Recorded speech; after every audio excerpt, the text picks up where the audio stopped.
দেশে চলমান শিক্ষাদান পদ্ধতি থাকছে না, ফেরানো হবে আগের পরীক্ষা পদ্ধতি। তবে এখনকার কারিকুলামের ভালো দিকগুলো আগের সাথে সমন্বয় করা হবে। এসব তথ্য জানালেন শিক্ষা উপদেষ্টা ডক্টর ওয়াহিদ উদ্দিন মাহমুদ। আর শিক্ষার্থীদের ব্যবহার করে শিক্ষা প্রতিষ্ঠান দখল ও শিক্ষকদের লাঞ্ছিত করার বিরুদ্ধেও তিনি ব্যবস্থা নেওয়ার নির্দেশ দিয়েছেন। হাসানুল শাওনের রিপোর্ট।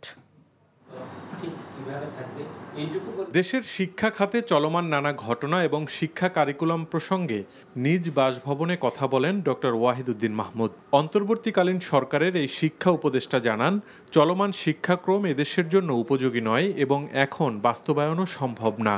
তাই এই শিক্ষা পদ্ধতিকে ঢেলে সাজানোর উদ্যোগ নেওয়া হয়েছে। আমরা ন্যূনতমভাবে আগের শিক্ষাক্রমের, যেখানে শিক্ষণ পদ্ধতিও ছিল আবার পরীক্ষার ব্যবস্থা ছিল, সেই পাঠ্যপুস্তকগুলো আবার ফিরিয়ে আনছি।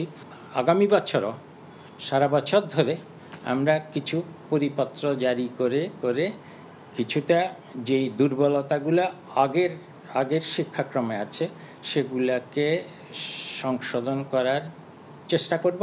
তবে নবম শ্রেণীর শিক্ষার্থীরা যাতে কোনো জটিলতায় না পড়ে সে বিষয়ে সঠিক উদ্যোগ নেওয়া হবে বলে জানান উপদেষ্টা।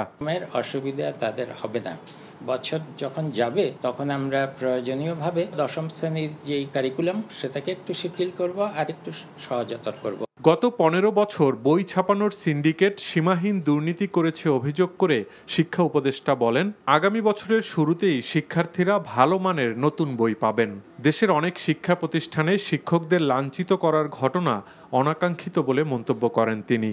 শিক্ষকরা অপমানিত ও লাঞ্ছিত হচ্ছেন, তাদের তালিকা তৈরি করা হচ্ছে, জোর করে তাদেরকে পদত্যাগে বাধ্য করা হচ্ছে।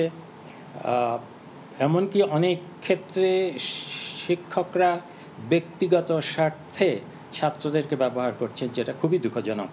আমরা শিক্ষা মন্ত্রণালয় থেকে স্থানীয় প্রশাসনকে নির্দেশ দিয়েছি যেন যথাযথ ব্যবস্থা গ্রহণ করা হয়। বিভিন্ন পাবলিক বিশ্ববিদ্যালয়ে শূন্য ভিসি পদে দ্রুততম সময়ে নিয়োগ দেওয়া হবে বলেও জানান ডক্টর ওয়াহিদ উদ্দিন মাহমুদ। কিন্তু আমি মন্ত্রণালয়ের কর্মকর্তা হাসানুল শাওন, এনটিভি নিউজ, ঢাকা।